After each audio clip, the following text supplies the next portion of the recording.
نحمدہ و نصلی علی رسولہ الکریم بسم اللہ الرحمن الرحیم۔ میں حاضر ہوں آپ کی خدمت میں حکیم محمد عاصم خاکی۔ میرے معزز بھائیوں اور دوستوں اور میرے نہایت ہی قابل احترام طلباء کرام جو خواہ وہ کالج میں مجھ سے پڑھتے ہیں یا کسی اور مقامات پر یا آن لائن، میرے معزز طلباء کرام اور میرے نہایت ہی قابل صد احترام اساتذہ کرام اور میرے دیگر دوستوں، چونکہ میں طب کا ایک ادنا سا طالب علم ہوں، لہٰذا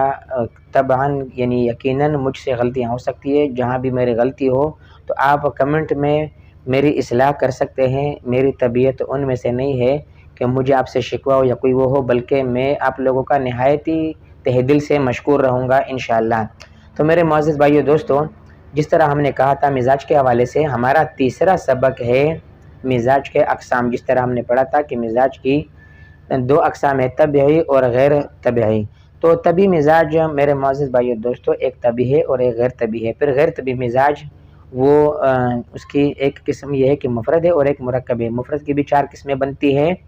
اور مرکب کی بھی 4 قسمیں بنتی ہیں۔ مفرد کی 4 قسمیں کون سی ہے کہ گرم ہے، سرد ہے، تر ہے یا خشک ہے، اور اسی طریقے پر مرکب بھی جب ہوگا تو لا محالہ وہ بھی یا گرم تر ہوگا یا سرد تر ہوگا یا گرم خشک ہوگا یا گرم تر ہوگا۔ تو میرے معزز بھائیو دوستو گرم تر، سرد تر، سرد خشک، گرم تر، گرم خشک، تو یہ 4 قسمیں ہوئی مرکب۔ تو لا محالہ غیر طبعی مزاج کی جو کل اقسام ہوئی وہ ہوئی 8، 4 مفرد کی اور 4 مرکب کی۔ یہ کب جب بھی مزاج غیر طبعی ہو، اس کے اندر نقطہ کیا ہے علاج میں آسانی کے لیے میرے معزز بھائیو دوستو، ہمیں دیگر کسی قسم کے یہاں وہاں کی ضرورت نہیں ہے۔ اور یہ جو 4 مفرد ہے اور مرکب ہے، طب یونانی میں، طب عربی میں، طب فطرت میں میرے معزز بھائیو دوستو ان کی علامات نہایت ہی تفاصیل کے ساتھ بیان ہو چکی ہے،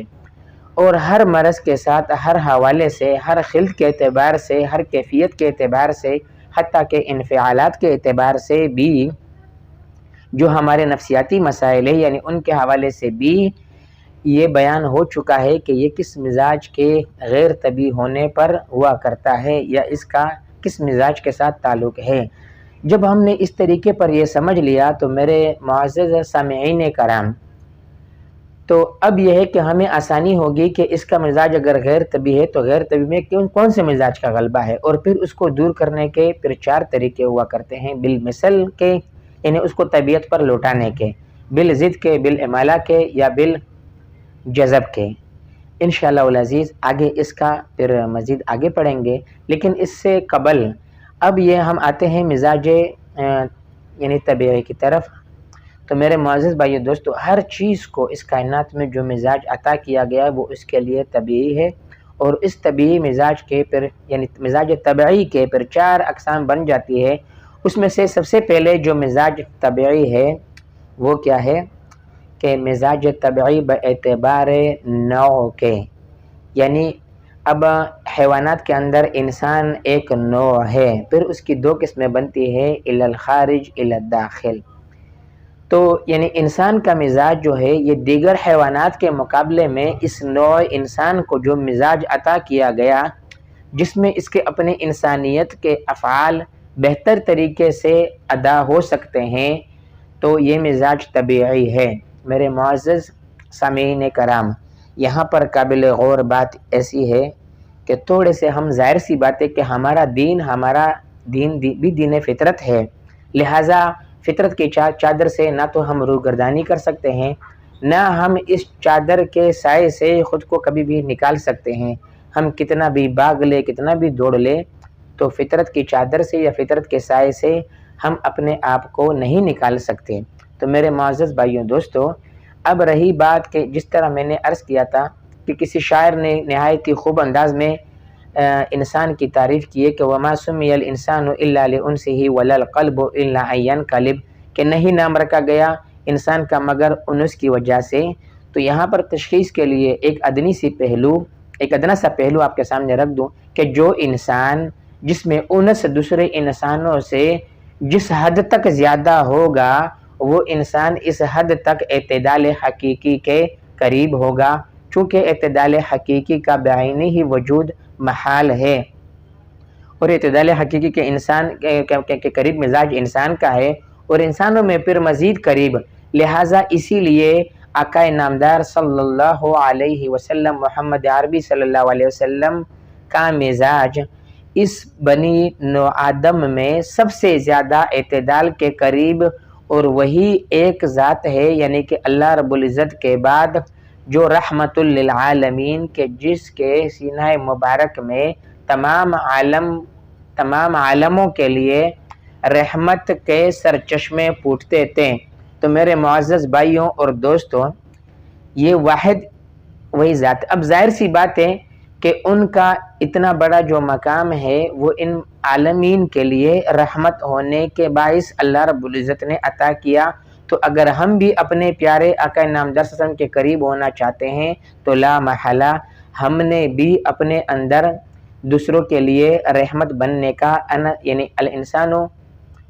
کہ کس سے وہ ہے وَمَا سُمِّيَ الْإِنسَانُ إِلَّا لِأُنْسِهِ کہ ایک دوسرے سے مانوس ہونا، ایک دوسرے کے کام آنا۔ میرے معزز بھائیو دوستو، کہ جتنا انسانیت میں نبی کریم صلی اللہ علیہ وسلم دوسرے انسانیت کے غمخوار اور دوسرے انسانیت کے کام آنا، اتنا اور کوئی بھی نہ آ سکا۔ تو میرے معزز بھائیو دوستو، اسی لیے مزاج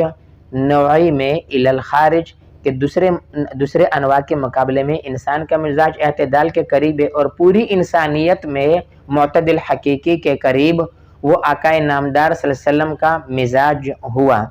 پھر اس کے بعد ہوا کرتا ہے کہ معتدل صنفی، کہ ہر علاقے منطقے والے کو جو مزاج دیا گیا وہ ان علاقے والوں کے لیے نہایت ہی معتدل۔ پھر اس کی بھی دو قسمیں کہ ایک الی الخارج اور ایک الی الداخل۔ پھر اسی طریقے پر تیسری قسم ہوئی معتدل شخصی، کہ ہر انسان کو جو شخصیتی جو اس کو مزاج دیا گیا وہ اس کے لیے اس کی اپنی فطرت میں اس کی اپنی طبیعت یعنی جو اس کو دی گئی وہ اسی میں اس کے اپنے افعال بہتر طریقے سے انجام پا سکتے ہیں۔ اگر اس کے مزاج میں تبدیلی آئے تو یہ اس کے لیے مرض ہوا کرتا ہے۔ پھر ہر انسان کو یعنی الی الداخل کے اعتبار سے کہ ہر انسان کو ایک عمر میں ایسی ایک مزاج میسر ہو جاتا ہے کہ وہ اپنی تمام زندگی میں اس عمر کے اس حصے میں زیادہ توانائی اور صحت مندی محسوس کرتا ہے۔ تقریباً اکثر انسانوں پر جوانی میں یہ مزاج تقریباً جوانی میں آتا ہے۔ پھر میرے معزز بھائیو دوستو، معتدل عضوی کہ ہر عضو کو وہ مزاج اللہ رب العزت نے عطا کیا ہے کہ وہ اعضاء اپنے کام بخوبی انجام دے سکے۔ تو میرے معزز بھائیو، ہر عضو کو ایسا، پھر اس کی بھی الی الداخل، الی الخارج اور الی الداخل۔ اب مزاج کے بحث کو طویل کرنے کے بجائے سب سے پہلے ہر علم میں ظاہر سی بات ہے کہ اجمالی خاکہ سامنے رکھا جائے۔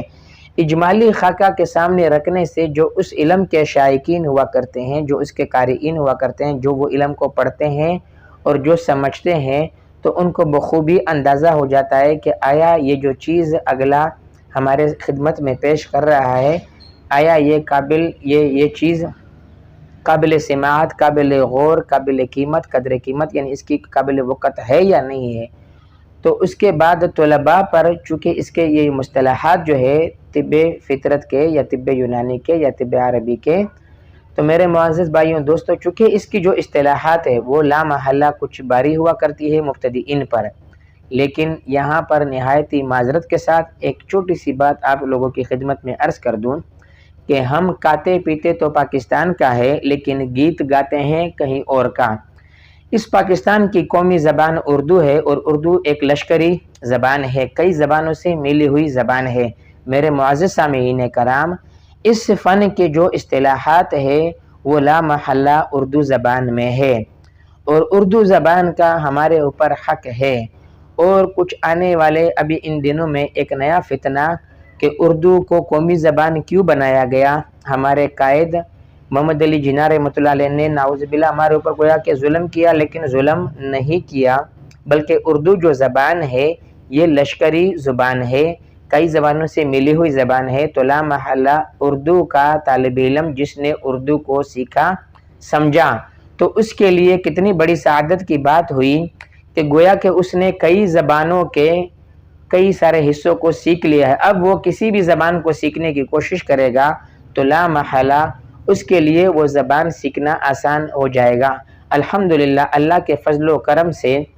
اردو سے ہلکا سا نہایت ہی قلیل شغف رکھنے کی بنا پر الحمدللہ بہت ساری زبانوں پر کچھ تھوڑی بہت اللہ رب العزت نے استطاعت عطا کر دی ہے، گویا پنجابی ہو، سریکی ہو، فارسی ہو، عربی ہو۔ تو میرے معزز بھائیو دوستو، لہٰذا یہ جو اردو ہے اس زبان کی قدر کریں۔ آج ہم نے اپنے ملک کی اس ملک خداداد پاکستان کی قدر نہیں کی، اس اردو زبان کی قدر نہیں کی، تو پھر ہمارے لیے مشکلات کا سامنا ہوگا۔ تمام قارئین اور سامعین کے لیے میں ایک چھوٹی سی بات عرض کر دوں کہ جو بھی قارئین طب ہے وہ اگر اس فن کو اردو میں پڑھیں گے، سمجھیں گے تو ان کے لیے کیسے آسانی ہوگی۔ ہم اس سے پہلے کہ ہم اپنے اسباق کو آگے کی طرف لے چلے، اس سے قبل ایک قابل غور بات میں عرض کر دوں کہ اردو زبان میں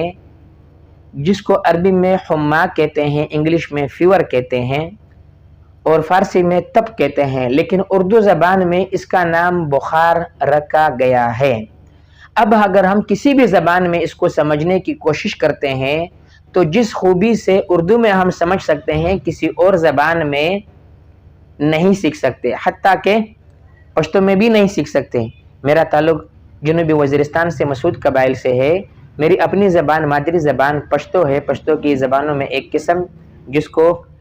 مسعود زبان کہتے ہیں، اس زبان سے میرا تعلق ہے، لیکن ہمارے زبان میں اس کو کیا تبا کہتے ہیں، تبا بخار کو۔ تو اس سے بھی ہم آسانی سے نہیں سیکھ سکتے، نہیں سمجھ سکتے بخار کی ماہیت کو، حقیقت کو۔ اگر ہم اردو کی طرف تھوڑی دیر میں آپ کی توجہ مبذول کرنا چاہوں گا، اگر ہم تھوڑی دیر کے لیے اردو کی طرف آ جاتے ہیں تو میرے معزز سامعین کرام، یہ جو اردو ہے اس میں اس کا نام بخار رکھا گیا ہے۔ اب بخار کبھی اگر میرے اس لفظ سے جتنے بھی اطباء ہے، یہ جو میں آپ کے سامنے تشریح کی کوشش کر رہا ہوں، میں آپ لوگوں کا خادم، آپ نبی کریم صلی اللہ علیہ وسلم کی پیاری امت ہے، اور اگر آپ لوگوں کی خدمت کا مجھے موقع نصیب ہو تو یہ میرے لیے باعث شرف و سعادت ہے۔ کوئی میں اپنی وہ نہیں کرنا چاہ رہا ہوں، بس آپ لوگوں سے التجا اس لیے ہے کہ ہم اس فن کو سیکھیں اور نبی کریم صلی اللہ علیہ وسلم کی اس پیاری امت کی خدمت کر یہ سعادت ہم حاصل کریں۔ انبیاء نے دعائیں کی تھی اس امت میں آنے کے لیے، اور اللہ رب العزت نے بن مانگے ہمیں اس امت میں پیدا فرمایا۔ تو کتنی ہی سعادت کی بات ہوگی اگر ہم اپنے اعتبار سے اس امت کی خدمت کریں گے، کیونکہ اتنی قیمتی امت ہے، شرف و سعادت والی امت ہے کہ انبیاء دعا کرتے تھے اس امت میں آنے کے لیے، مگر قبول صرف عیسیٰ علیہ السلام کی ہوئی۔ تو میرے معزز بھائیوں دوستو، بخار، اب بخار اردو میں نام رکھا گیا ہے۔ بخار میں کیا ہوا کرتا ہے کہ اب کوئی اندر بدن میں حرارت بڑھنے سے، جب حرارت اپنے اعتدال سے بڑھے گی تو لا محالہ بدن کے اندر خون میں سے، اعضاء میں سے کہیں سے بھی بخارات اٹھیں گے۔ تو ایک ہی سبب یہ ہوا۔ اب باہر جب موسم گرم ہو، اس سے بھی ہمارے خون کی حرارت بڑھ کر اس حرارت کے بڑھنے سے بخارات اٹھ سکتے ہیں۔ دوسری وجہ یہ ہوئی کہ جب ہم نے کوئی گرم غذائیں زیادہ لی، اس گرم غذاؤں سے بھی ہمارے بدن کی معتدل جو حرارت ہے اس میں اضافہ ہو کر وہ بخار بڑھ سکتا ہے، اور غصے کی وجہ سے بھی ہمارے بدن کے اندر پائی جانے والی خون کی حرارت یا صفرا کی حرارت اپنے اعتدال سے ہی جان میں آ کر تجاوز کر سکتی ہے۔ اس کو کہتے ہیں انفعالات سے اثر۔ اسی طریق پر اگر ہمارے بدن میں کہیں پر کوئی مواد غیر موضع پر یعنی غیر طبی مقام پر رکا ہوا ہے، اس رطوبت سے جب بخارات اس رطوبت میں جب تعفن ہوا کرتا ہے تو اس تعفن سے جب ایک بخارات اٹھتے ہیں تو اس بنا پر بھی اس کو بخار، یعنی اس سے بھی بدن کے اندر خون کی حرارت بڑھ سکتی ہے۔ تو لہٰذا بخار، اور ہمیشہ بخارات حرارت سے بڑھتی ہے اور اوپر کی طرف چڑھتی ہے، اسی لیے سر پر ٹنڈی پٹیاں کی جاتی ہے۔ کچھ لوگ مخالف ہوا کرتے ہیں کچھ نظریات کے حوالے سے کہ سر پہ ٹنڈی پٹیاں نہیں کرنی چاہیے۔ میرے معزز بھائیو دوستو، چونکہ دماغ کا مزاج سرد تر ہے، اسی لیے بخار میں سر پر پٹی کرنا نہایت ہی اچھا ہوا کرتا ہے۔ ٹنڈی یعنی پانی کی پٹیاں، کہ پانی کو میں کپڑے کو بھگو کر روئی وغیرہ کو وہ سر پہ رکھ دے، تاکہ سر کی طرف چڑھنے والے ردی بخارات، گرم بخارات دماغ کے طبیعی مزاج کو غیر طبیعی بنا کر متاثر نہ کر دے۔ اسی لیے ٹمپریچر جوں چڑھتا ہے دماغ کے اوپر ہوزیان کی کیفیت ہو جاتی ہے، کیونکہ دماغ کا کام کیا ہے؟ احساس، لیکن اس احساسات کو، عقل کو، شعور کو باطل کر دیتی ہے بخار کی حد سے بڑھ جانا۔ میرے معزز بھائیو دوستو، میں حلفاً کہہ سکتا ہوں کہ نبی کریم صلی اللہ علیہ وسلم کی امت کی خدمت کی نیت سے میں کوشش کر رہا ہوں تمام سامعین کے لیے کہ میں بغیر کسی بخل کے آپ لوگوں کے سامنے اس کے حقائق آسان سے آسان کرتا ہوا چلوں۔ میرے معزز بھائیو دوستو، آج کی تاریخ، آج کا دن آپ نوٹ کر لیں کہ جتنے بھی نظریات ہیں فطرت کے علاوہ، بہت سارے اس کے نام ہیں، لیکن اس میں بہت سارے مغالطے پائے جاتے ہیں، دشواریاں، یا تو سمجھانے کا طریقہ نہیں، یا سمجھانے کا طریقہ نہیں، یا پھر فطرت سے دور ہے۔ میرا کسی سے کوئی اختلاف نہیں، آپ لوگوں کے سامنے حقائق سمجھانے کے لیے اگر کسی کو کوئی اعتراض ہو، کمنٹ میں اعتراض کر سکتا ہے، شکوہ کر سکتا ہے، جو آپ کا دل چاہے، آپ کو ضمیر، آپ کی عقل آپ کو بتائے، انشاءاللہ آپ کہہ سکتے ہیں، اور آپ کا خادم انشاءاللہ آپ کی خدمت کا منتظر رہے گا۔ تو میرے معزز بھائیو دوستو، یہ ہوئی بخار کی۔ اب اگر ہم انگلش میں آتے ہیں تو فیور کے اوپر بڑی بڑی کتابیں حقیقت سمجھ میں نہیں آتی۔ اسی طریقے پر اگر دیگر بھی زبانوں میں ہم کہتے ہیں تو بخار کی حقیقت، کبھی اس سے بخار ہوتا ہے، کبھی اس سے بخار ہوتا ہے، کبھی درد سے بخار ہوتا ہے۔ تو لا محالہ اگر ہم اپنے اردو زبان کی طرف واپس لوٹیں اور اس اردو زبان میں محنت کریں، اور اس اردو زبان میں اب اردو نے بخار نام رکھ کر ہمارے لیے بخار کی حقیقت کو، ماہیت کو کتنا آسان کر دیا ہے۔ میرے معزز بھائیو دوستو، خدا را اس اللہ رب العزت کے دیے ہوئے اس معتدل زبان جو ہمیں اللہ تعالیٰ نے شرف بخشا ہے، اردو، اس کی قدر کریں۔ بالکل اس میں کوئی شک نہیں ہے کہ عربی زبان کی بہت فضیلت ہے، بہت مقبول زبان ہے، اور اسی سے ہمیں دین کی بھی سمجھ آئے گی، وہ بالکل۔ لیکن ہم سب چونکہ عربی نہیں سیکھ سکتے، سیکھنی چاہیے، بالکل کوشش کرنی چاہیے، لیکن اردو زبان ہم نے سیکھی ہوئی ہے، بس اچھے طریقے سے اس کو سمجھنے کی ضرورت ہے۔ عربی کو سیکھنا، پھر اس کو سمجھنا، یہ 2 مرحلے 4 مرحلے ہو جائیں گے، ماحول کا میسر نہ آنا کہ جس پر ہم گفتگو کر سکیں۔ لیکن ہمیں اللہ رب العزت نے اردو کا بھرپور موقع، ماحول، سوسائٹی دیا ہوا ہے۔ برائے کرم خدا را میں آپ حضرات کے سامنے ہاتھ جوڑتا ہوں کہ انگلش کو، دوسری زبانوں کو اپنے اوپر مسلط نہ ہونے دیں۔ تو میرے معزز بھائیو دوستو، یہ میں نے آپ کے سامنے رکھ دی بخار کے ہم اپنے زبان میں نہایت ہی آسانی سے سمجھ سکتے ہیں۔ تو میرے معزز بھائیو دوستو، ہمارے ایک محسن ملک میں، ملک خدا داد پاکستان میں،